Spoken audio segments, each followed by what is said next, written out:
Hello दोस्तों, नमस्कार। एक बार फिर से स्वागत है आपके अपने यूट्यूब चैनल देव जी के ट्रिक्स में। तो दोस्तों, यहाँ पर देख सकते हैं कि हमारे चैनल पर पेड एग्ज़ाम की कंप्लीट तैयारी चल रही है, जिसमें से आप देख पा रहे होंगे कि आपके सिलेबस को हम अच्छी तरीके से कवर कर रहे हैं। मॉडल पेपर भी आपको दे रहे हैं, जीके जीएस की क्लास दे रहे हैं, स्टैटिक जीके की क्लास दे रहे हैं। यानी कि अगर आप लोगों में एक जुनून है कि नहीं, हम पेड एग्ज़ाम में अच्छा कर सकते हैं, हम जीके जीएस में अच्छा कमांड कर सकते हैं, हमको मैथ नहीं आती है, तो आप बेहतर तरीके से पूरी क्लास लीजिए, क्योंकि हम हर एक क्लास को जीके जीएस पर फोकस करते हुए आपके यहाँ पर रखे हैं। ठीक है ना। तो जितने भी कमज़ोर हैं, उनको लगता है कि नहीं पेड एग्जाम में अच्छे नंबर नहीं ला सकते हैं, हमारी मैथ वीक है ना, इंग्लिश वीक है, तो आप लोग इन क्लासों को पूरी तरीके से लीजिए, जितनी भी हम आपको क्लास दे रहे हैं, क्योंकि हम आपको पढ़ा रहे हैं सिलेबस के अकॉर्डिंग। ठीक है ना। स्टार्ट करते हैं। पहला क्वेश्चन आपसे कह रहा है कि सबसे पहले कौन सा हड़प्पा कालीन स्थल की खोजा गया था। चलिए भाई, जवाब देना है कि सिंधु घाटी सभ्यता, हड़प्पा सभ्यता में देखो क्वेश्चन आपका पहला है कि सबसे पहले कौन सा हड़प्पा कालीन स्थल खोजा गया था। आपका आंसर क्या हो जाएगा, तो आप कहेंगे सर हड़प्पा सभ्यता। यहाँ पर ऑप्शन जो आपका है नंबर राइट हो जाएगा। अगला क्वेश्चन देखो दिया गया है, क्या कह रहा है, कह रहा है सिंधु घाटी सभ्यता अनार्य सभ्यता थी, क्यों। बताइए, कह रहा है सिंधु घाटी सभ्यता अनार्य सभ्यता थी, क्यों। यहाँ पर बताइए क्यों। तो यहाँ पर देखो, ये एक शहरी सभ्यता थी, याद रखिए ये एक शहरी सभ्यता थी। यहाँ पर पहला ही ऑप्शन इसका राइट हो जाएगा। अगला क्वेश्चन बताइएगा, कह रहा है हड़प्पा की जो सभ्यता है वो किससे संबंधित है। तो हड़प्पा की सभ्यता निम्नलिखित में से संबंधित है। आपका ऑप्शन क्या हो जाएगा, तो आपका ऑप्शन बनेगा कांस्य युगीन सभ्यता थी। ये क्वेश्चन पेट एग्जाम 2022 में क्वेश्चन पूछा गया था कि जो हड़प्पा सभ्यता थी कैसी सभ्यता थी, तो आपसे क्वेश्चन पूछा गया था। उठाकर देखिएगा पेपर प्रीवियस ईयर में ये मिलेगा। ठीक है, हम जितना भी पढ़ाएंगे उतना आप पढ़ लेते हैं, तो समझिए कि आप बिल्कुल राजा बाबू हो। अगला दिया है कि सिंधु घाटी सभ्यता के लोग किसकी पूजा करते हैं। और लाइक शेयर भाई इतना कर दीजिएगा कि अगर आपको एक नंबर का भी अगर आपका योगदान रहता है आपके पेपर में, है ना, आपके जॉब लगने में, तो आप कम से कम ये लगे कि नहीं हाँ कहाँ से पढ़े हैं। तो लाइक शेयर करिए दोस्तों को। सिंधु घाटी सभ्यता के लोग किसकी पूजा करते थे। देखिए 4 नंबर में तो आप कहेंगे पशुपति देव करते थे। ऑप्शन डी इसका राइट हो जाएगा। कौन सा डी नंबर बनेगा। अगला क्वेश्चन बताइएगा कि हड़प्पा संस्कृत की मुद्राओं एवं पक्की मिट्टी की कलाकृतियों में किस पशु का चित्रण नहीं किया गया है। तो देखिए हड़प्पा संस्कृत की जो मुद्रा है, पक्की मिट्टी की जो कलाकृति की गई थी, उनमें से किसका चित्र नहीं मिलेगा। तो देखिए आपका मिलेगा हाथी का, गैंडा का, बाघ का, लेकिन गाय का नहीं मिलता है। तो ऑप्शन क्या बनेगा, यहाँ पर ए नंबर राइट हो जाएगा, ए नंबर। आगे बढ़िए, क्वेश्चन दिया गया है, निम्नलिखित में से किस विद्वान ने सर्वप्रथम हड़प्पा सभ्यता के अवशेषों की खोजा था। जब एग्जाम पास में आएगा ना, तो आप लोग भी कुछ कर नहीं पाएंगे, इसलिए पहले से इतनी मेहनत रखिए, इतनी मेहनत करिए कि आपको समस्या ना हो, आपको लगे ना, दिक्कत ना हो कि नहीं हमको समस्या हो, ताकि बाद में पछताना ना पड़े, क्योंकि एग्जाम जब आ जाता है ना तो फिर पछताते रहते हैं। देखो निम्नलिखित में से किस विद्वान ने सर्वप्रथम हड़प्पा सभ्यता के अवशेषों को खोजा था। तो आप कहेंगे यहाँ पर आंसर बनेगा क्या, दयाराम साहनी। क्या, दयाराम साहनी। इसको ऑप्शन डी नंबर राइट हो जाएगा। अगला दिया गया सिंधु घाटी सभ्यता की लिपि जो थी, सिंधु घाटी सभ्यता की जो लिपि थी वो आपकी कैसी थी। तो याद रखिए सिंधु घाटी सभ्यता की लिपि जो थी वो अभी तक सही पहचान नहीं हो पाई है ना। यहाँ पर आंसर डी हो जाएगा, अभी तक पढ़ी नहीं गई है, ये सिर्फ एक भाव चित्रात्मक आपकी है। अगला क्वेश्चन दिया गया है, क्या कह रहा है हड़प्पा कालीन सभ्यता का विशाल कोठार, कोठार को बोलते हैं अनाज ग्रह या अन्नागार बोलते हैं, ये कहाँ पर मिला था। देखिए 8 नंबर में, तो 8 का ऑप्शन हो आपका मोहनजोदड़ो में। ठीक है, सबसे बड़ा जो आपका कह सकते हैं स्थल था ये मोहनजोदड़ो में अन्नागार था, ऑप्शन ए बनेगा। अगला है सिंधु सभ्यता का बृहद स्नानागार किस स्थल पर पाया गया है। यहाँ पर आंसर जो आपका बनेगा क्या हो जाएगा, बृहद स्नानागार जो पाया गया है ये आपके किस स्थल पर। तो 9 का ऑप्शन क्या बनेगा, मोहनजोदड़ो में मिला है, ऑप्शन ए इसका राइट हो जाएगा। अगला दिया गया है सिंधु घाटी सभ्यता के अवशेष चिन्ह बतलाते हैं कि लोगों का मुख्य धंधा क्या था। मतलब जो सिंधु घाटी सभ्यता के लोग थे इनका धंधा क्या था मुख्य रूप से, तो ये क्या करते थे भाई, ये आपके कृषि करते थे। यहाँ पर आंसर ए हो जाएगा, कृषि आपको बताना है। आगे बढ़िए, क्वेश्चन दिया गया है सिंधु घाटी सभ्यता का जो आपका पत्तन नगर बंदरगाह है वो आपका कौन सा है। यहाँ पर देखें तो सिंधु घाटी सभ्यता का पत्तन नगर कौन था, जल्दी से कमेंट करें। ए नंबर बिल्कुल सही है, लोथल जिसका ऑप्शन आ गया है बिल्कुल राइट आपका है। अगला क्वेश्चन है कि हड़प्पन लोगों को किसकी जानकारी नहीं थी। जो हड़प्पा वासी थे इनको यहाँ पर जानकारी किसकी नहीं थी। देखिए 12 नंबर में कुम्हारों का चाक ये था, आग का भय था, गेहूं का भी था, लेकिन लोहा का ज्ञान नहीं था दोस्तों। ये आईएमपी क्वेश्चन है, ये आपका पूछा जाएगा। ठीक है, ये पूछा जाएगा, इसे नोट करिएगा। यहाँ पर अगला क्वेश्चन दिया है कि सिंधु सभ्यता के लोगों के घर बने होते थे, ये बताइए कच्ची ईंटों के, पक्की ईंटों के, लकड़ी के या पत्थरों के। बहुत ही अच्छा क्वेश्चन दिया है। 13 नंबर का ऑप्शन क्या हो जाएगा, कच्ची ईंटें या पक्की ईंटें? तो आपका ऑप्शन 13 में बनेगा बी नंबर, नोट करिएगा, पक्की ईंटों के। तभी तो कहा गया है ना कि भैया ये क्या था, एक कह सकते हैं एक नगर था, नगर में पक्के पक्के मकान होते हैं, पक्के मकान होते थे, समझिए। तो यहाँ पर आंसर बी लगाना है, ना कि आपको ए लगाना है। आगे बढ़िए, आपका आंसर बी हो गया। अगला क्वेश्चन दिया गया है, निम्नलिखित में से मोहनजोदड़ो में पाई गई सबसे बड़ी इमारत कौन सी है? यहाँ पर देखिए 14 का ऑप्शन क्या हो जाएगा। तो देखिए मोहनजोदड़ो में पाई गई सबसे बड़ी इमारत इनमें से बनेगी कौन सी? तो यहाँ पर देखिए अन्नागार, है ना, क्या बनेगा? बी नंबर हो जाएगा। कुछ लोग यहाँ पर लगाएंगे स्नानागार, तो स्नानागार नहीं लगाना है। हमने बताया है कि स्नान करने के लिए एक ड्रम पानी में आप लोग डुबकी लगाइए, 10-20 लोग उसमें नहा लेंगे। लेकिन अगर एक ड्रम की बात किया जाए, एक अन्न रख दिया जाए, मतलब भोजन, तो वही कितने दिन तक रख पाओगे? नहीं। इसलिए उसको रखने के लिए, भोजन को रखने के लिए, अन्न को रखने के लिए एक बड़ी जगह होनी चाहिए। तो याद रखिए अन्नागार हो जाएगा। अगला है कि बिना दुर्ग के एकमात्र सिंधु नगर इनमें से कौन था? बिना दुर्ग के एकमात्र सिंधु नगर इनमें से कौन था? देखिए 15 नंबर में, तो यहाँ पर देखिए चंदूदड़ो जो आपका था, चंदूदाड़ो जो था, ये एक बिना ही दुर्ग का आपका था। तो यहाँ पर ऑप्शन डी हो जाएगा। अगला क्वेश्चन दिया गया, निम्नलिखित में से कौन सा हड़प्पा सभ्यता पर प्रकाश डालता है? हड़प्पा सभ्यता पर प्रकाश इनमें से कौन डालता है? देखिए आपका 16 नंबर में, पुरातात्विक खुदाई, ताम्रपत्र लेख या शिलालेख? तो क्या शिलालेख थे? नहीं, शिलालेख थे नहीं। यहाँ पर पुरातात्विक खुदाई, यहाँ पर याद रखिएगा कि हड़प्पा सभ्यता खुदाई हुई थी, यहाँ पर पुरातात्विक खुदाई यहाँ पर आंसर बनेगा। यहाँ पर ए नंबर, सभी मत लगाइए, यहाँ पर ए लगाना है क्वेश्चन। यहाँ पर काफी लोग गलती करेंगे, लेकिन इसको नोट करिएगा, ऑप्शन ए बनेगा, गलती ना हो पाए। अगला क्वेश्चन दिया गया है कि हड़प्पा स्थलों की खुदाई में से क्या नहीं मिला? क्या नहीं मिला? यहाँ पर देखिए, तो यहाँ पर देखिए नालियां और कुएं, दुर्ग भी है, धान्यगार भी था, लेकिन क्या शिखर सहित मंदिर था क्या? नहीं ना, शिखर सहित मंदिर नहीं था। ऑप्शन डी बन जाएगा। अगला क्वेश्चन दिया गया है, कह रहा है किस स्थान से हड़प्पा सभ्यता से संबंधित पक्की मिट्टी का हल मिला है? पक्की मिट्टी का हल जो मिला है वो बनवाली से मिला है। ऑप्शन ए इसका राइट हो जाएगा, बनवाली। अगला है सिंधु घाटी सभ्यता की प्रमुख विशेषता क्या थी?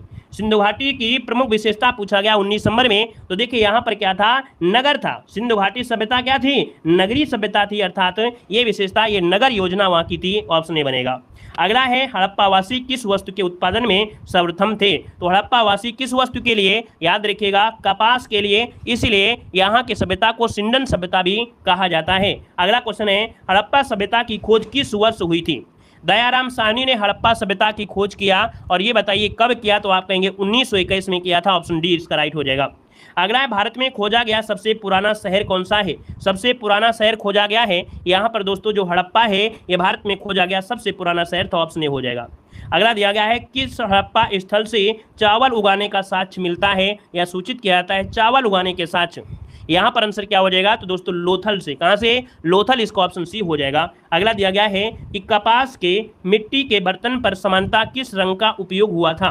तो दोस्तों हड़प्पा के मिट्टी के बर्तन, माफ करिए, हड़प्पा के जो मिट्टी के बर्तन हैं इनमें किस रंग का प्रयोग हुआ था? 24 नंबर में। तो ये आपके लाल रंग का प्रयोग हुआ था। नोट करिएगा, पांडु नहीं, आपको लगाना है लाल रंग, ठीक है, लाल रंग था। ऑप्शन आपका ए नंबर हो जाएगा। अगला क्वेश्चन दिया है कि सिंधु सभ्यता निम्नलिखित में से किस युग में पड़ता है? बहुत अच्छा क्वेश्चन। सिंधु सभ्यता किस युग में पड़ता है? याद रखिएगा, ये आपका किस में पड़ेगा? ऑप्शन डी, आद्य ऐतिहासिक काल। मतलब आपका जो 25 का ऑप्शन बनेगा वो डी, आद्य ऐतिहासिक काल बोलेंगे, प्रोटो हिस्टोरिकल पीरियड। ऑप्शन बनेगा आपका डी नंबर बनेगा। इसे नोट करिएगा, गलतियां काफी लोगों से हो रही हैं। ऐसे क्वेश्चन जो गलती हो रहे हैं इनको ही नोट्स बनाना है। ऐसे क्वेश्चन जो गलती हो रहे हैं नोट्स बनाएंगे, याद होगा। किसे मृतकों का टीला के नाम से जाना जाता है? तो दोस्तों ऑप्शन क्या हो जाएगा? तो द डेड ऑफ माउंटेन आपके मोहनजोदड़ो को कहा जाता है। ऑप्शन बी इसका राइट हो जाएगा। अगला क्वेश्चन दिया गया है, सूची फर्स्ट को सूची सेकंड से क्या करना है? यहाँ पर सुमेलित करना है। तो चलिए मिलान करिए। क्वेश्चन नंबर जो आपका दिया गया है 27 नंबर में, ऑप्शन क्या हो सकता है? तो देखिए यहाँ पर अगर हम बात करें कि जो लोथल है, लोथल यहाँ पर देखिए, लोथल जो आपका है गोदीवाड़ा अर्थात डाकयार्ड, देखिए डाकयार्ड अर्थात यहाँ पर लोथल, ठीक है ना। कालीबंगा की बात करते हैं तो आपके जुते हुए खेत मिले थे, यहाँ पर 2 है, यहाँ पर 1 है ना। यहाँ पर देखो दिया गया धौलावीरा, और धौलावीरा की बात करते हैं तो ये जो दिया गया है हड़प्पाई लिपि के बड़े आकार के 10 चिन्हों वाला एक शिलालेख है ना। यहाँ पर 4 बनवाली से मिली थी, पक्की मिट्टी की बनी हुई, हल की प्राकृतिक ये मिली थी, तो यहाँ पर 3 हो जाएगा। इस प्रकार से बनेगा, ठीक है ना। क्लियर है। तो यहाँ पर आंसर आपका 2 1 4 3 बनेगा। देखिए कोई ऑप्शन है 2 1 4 3, ऑप्शन बी हो जाएगा, ठीक है ना। आगे बढ़िए, क्वेश्चन दिया गया है कि हड़प्पा सभ्यता के अंतर्गत हल से जोते गए खेत का जो साक्ष्य है ये कहाँ से मिला है। अभी अभी आपने पढ़ा कि जो आपके हड़प्पा सभ्यता के अंतर्गत हल से जोते गए खेत के साक्ष्य हैं ये कहाँ से मिले हैं, तो ऑप्शन क्या होगा, कालीबंगा से मिला है, जिसको ऑप्शन है यहाँ पर सी नंबर ए राइट हो जाएगा। सभी लोग भाई वीडियो को लाइक जरूर करिएगा, थोड़ा भी अगर आप सीख रहे हैं सपोर्ट जरूर करिएगा। यहाँ पर देखो दिया गया है सैंधव सभ्यता की ईंटों का अलंकरण किस स्थान से मिलता है। सैंधव सभ्यता में ईंटों का अलंकरण जो है ये मिलता है ऑप्शन ए आपके कालीबंगा से, ऑप्शन ए बनेगा कालीबंगा। बनवारी नहीं लगाना है आपको, कालीबंगा लगाना है। आगे बढ़िए, क्वेश्चन दिया गया है कह रहे सिंधु घाटी सभ्यता का जो ज्ञान मिलता है वो किससे मिलता है। अभी ये क्वेश्चन रिपीट हुआ है, ये गलती नहीं होना चाहिए। सिंधु घाटी सभ्यता को जो ज्ञान मिलता है वो किससे मिलता है, यहाँ पर देखिए 30 नंबर में, तो ऑप्शन क्या हो जाएगा, पुरातात्विक उत्खनन से मिलता है, ऑप्शन बनेगा आपका सी नंबर बनेगा। अगला क्वेश्चन दिया गया है कि पैमानों की खोज ने यह सिद्ध कर दिया है कि सिंधु घाटी के लोग माप और तौल से परिचित थे, यह खोज कहां पर हुई है। तो दोस्तों ये जो खोज हुई है ये हुई है लोथल से। यहां से यह सिद्ध होता है कि सिंधु घाटी के लोग माप तौल से परिचित थे, ऑप्शन डी हो जाएगा। नेक्स्ट क्वेश्चन दिया गया है कि सिंधु घाटी सभ्यता में अग्नि पूजा किस स्थान पर खोजी गई अग्नि देवी से सिद्ध होती है। तो सिंधु घाटी सभ्यता में अग्नि पूजा जो आपकी है एक किस स्थान पर खोजी गई अग्नि देवी से सिद्ध हुई है, 32 नंबर का ऑप्शन सी, ये कालीबंगा से है, ऑप्शन सी बनेगा। अगला क्वेश्चन देखो दिया गया है कि निम्नलिखित में से किस द्रव्य का उपयोग हड़प्पा काल की मुद्राओं के निर्माण में मुख्य रूप से किया जाता था। देखिए 33 नंबर में तो आपके सिलखड़ी का सिलखड़ी का प्रयोग मुद्रा के रूप में करते थे, ऑप्शन ए बनेगा। अगला है सिंधु घाटी के लोगों की एक महत्वपूर्ण रचना निम्नलिखित में से किसकी मूर्ति थी। भाई इस समय एक मूर्ति थी नृत्य करती हुई बालिका, यहाँ पर आंसर देखिए बी नंबर ए राइट हो जाएगा। नेक्स्ट क्वेश्चन दिया गया है कह रहे अपवाह तंत्र का निर्माण सबसे पहले निम्नलिखित में से किस सभ्यता के लोगों ने किया था। देखिए 35 नंबर में तो अपवाह तंत्र का निर्माण ये सिंधु घाटी सभ्यता के लोगों ने ही किया था, ऑप्शन इसका बी बन जाएगा। अगला क्वेश्चन दिया गया है कि देवी माता की पूजा संबंधित है, देवी माता की पूजा कहाँ होती थी, भैया सिंधु घाटी सभ्यता के लोग ही तो करते थे, ऑप्शन क्या बनेगा, सी नंबर हो जाएगा। अगला बताइएगा, क्वेश्चन दिया गया है निम्न में से किसका स्रोत सिंधु घाटी सभ्यता में से नहीं मिलता है। देखिए यहाँ पर सिंधु घाटी सभ्यता में सरसों के साक्ष्य हैं, तिल का भी है, जौ का भी है, लेकिन गन्ना के साक्ष्य नहीं मिलते हैं, ऑप्शन बनेगा आपका ए नंबर है। और अगला आपका दिया गया है वैदिक काल और प्राचीन भारत की जो सामाजिक संरचना नहीं है, कह रहा है शब्द निष्क का अर्थ वैदिक काल में आभूषण था जिसका अर्थ बाद में प्रयोग किया गया, इनमें से आपका है क्या। तो बताइए निष्क का अर्थ वैदिक काल में क्या था, आभूषण। तो अब बताइए इसका अर्थ बाद में क्या हुआ, वन का ऑप्शन क्या हो जाएगा, तो डी हो जाएगा सिक्का। क्या होता है, सिक्का होता है, नोट करिए, ऑप्शन डी हो जाएगा, सिक्का बन जाएगा। अगला ऋग्वेद में वर्णित देवताओं में सबसे प्रमुख देवता कौन थे, बिल्कुल इजी है, सबसे ज्यादा प्रमुख आपके इंद्र थे, ऑप्शन ए बन जाएगा। अगला है इंद्र को, है ना, किस देवता के लिए ऋग्वेद में पुरंदर शब्द का प्रयोग किया गया है। दोस्तों पुरंदर शब्द का प्रयोग किसमें मिलता है, आपके इंद्र को कहा जाता है, ऑप्शन ए हो जाएगा, है ना। अगला क्वेश्चन दिया गया है कह रहा है वेदांत मीमांसा सांख्य योग न्याय वैश्विक ये छह क्या है विभिन्न भारतीय दर्शनों की स्पष्ट अभिव्यक्ति है और ये किस युग में मिलती है, तो आपके वैदिक युग से संबंधित हैं, आपका ऑप्शन ए हो जाएगा, इन्हीं को बोलते हैं वेदांग। आगे बढ़ते हुए क्वेश्चन दिया गया है आर्य शब्द का शाब्दिक अर्थ क्या होता है। यह क्वेश्चन पूछा गया था, आर्य शब्द का अर्थ होता है श्रेष्ठ या कुलीन, ऑप्शन बनेगा बी नंबर। अगला है कि ऋग्वैदिक काल के लोग किस देवता में ज्यादा विश्वास करते थे।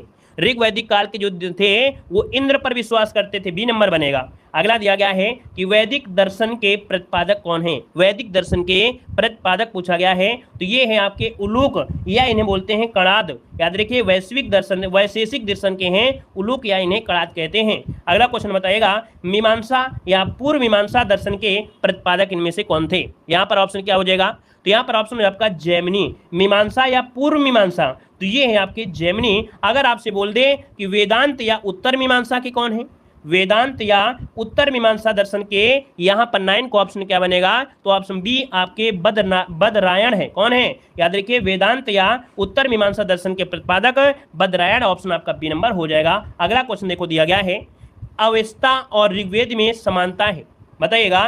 कह रहा है अवेस्ता और ऋग्वेद में जो समानता है, समझ रहे हैं ना कि अवेस्ता और ऋग्वेद में क्या है, समानता है। अवेस्ता किस क्षेत्र से संबंधित है, अश्वेता, अश्वेता है ना। ये अश्वेता का जो संबंध है किससे है, ये संबंध है आपके ईरान से है, ऑप्शन बी इसका राइट हो जाएगा, ईरान हो जाएगा। नेक्स्ट क्वेश्चन दिया गया है कि ऋग्वेद में अधन्य अर्थात वध योग्य नहीं है, ये शब्द प्रयोग किसके लिए किया जाता है? ये छोटा सा क्वेश्चन बहुत बड़े एग्जाम में पूछा जाता है। 11 का ऑप्शन आपका बी बनेगा, गाय के लिए अधन्य शब्द आपके गाय के लिए प्रयोग करते हैं। अगला क्वेश्चन बताइए, कह रहा है सुमेलित करना है, तो चलिए यहाँ पर सुमेलित कर लीजिए। 12 नंबर को सुमेलित करना है। यहाँ पर दिया गया है, कह रहा है कि संग्रहित होता है कोषाध्यक्ष, भाग दूध, क्या भाग दूध, ये कर संग्रहदाता को कहा जाता है। यहाँ पर दिया गया है क्या, अरे हमने बोल दिया भैया, अश्वेता नहीं अवेस्ता बोल तो दिया भैया। छता या छत्री ये आपका है प्रतिहारी राजा प्रसाद का रक्षक, और अछुआय क्या है, तो पासे के खेल में राजा का जो सहायक होता है उसे अछुआय कहते हैं। ठीक है, अछुआय कहते हैं। तो यहाँ पर ऑप्शन क्या होगा, ए नंबर इसका राइट हो जाएगा। ठीक है, आगे बढ़िए। क्वेश्चन दिया गया है, यहाँ पर दिया गया है गोत्र व्यवस्था प्रचलन में कब आई थी? गोत्र व्यवस्था प्रचलन में कब आई? 13 का ऑप्शन बनेगा बी, उत्तर वैदिक काल में। ऑप्शन बी इसका राइट हो जाएगा, उत्तर वैदिक काल में। अगला है अनुलोम विवाह क्या होता है? अनुलोम विवाह क्या होता है? अनुलोम विवाह, देखिए अनुलोम विवाह जो होता है क्या होता है, इसमें उच्च वर्ग का जो पुरुष होता है ये निम्न वर्ग की नारी के साथ अगर विवाह करता है तो ये अनुलोम विवाह कहलाता है। ठीक है, और इसी का एक उल्टा होता है। दूसरा क्वेश्चन दिया है प्रतिलोम विवाह तब माना जाता है, कब मानते हैं प्रतिलोम विवाह? तो प्रतिलोम विवाह में क्या होता है, जब उच्च वर्ण की जो नारी होती है वो निम्न वर्ण के पुरुष के साथ विवाह करती है, तो ये प्रतिलोम विवाह होता है, याद रखिएगा। ठीक है, अगला क्वेश्चन दिया गया है, कह रहा है वैदिक काल से संबंधित मृद भांड जो संस्कृति है वो आपकी क्या है? वैदिक काल से संबंधित मृद भांड संस्कृति पूछा गया है 16 नंबर में। तो ऑप्शन बनेगा बी, यहाँ पर चित्रित धूसर मृदभांड संस्कृति है, यहाँ पर PGW, जो कि ऑप्शन बनेगा आपका बी नंबर हो जाएगा। अगला क्वेश्चन दिया गया है कि वैदिक युग के लोगों द्वारा सर्वप्रथम किस धातु का प्रयोग किया गया था? क्वेश्चन बहुत एमपी, इसे नोट करिएगा। कह रहा है वैदिक युग के लोगों द्वारा सर्वप्रथम किस धातु का प्रयोग किया गया था 17 नंबर में? तो यहाँ पर देखिए ऑप्शन आपका सी हो जाएगा लोहा।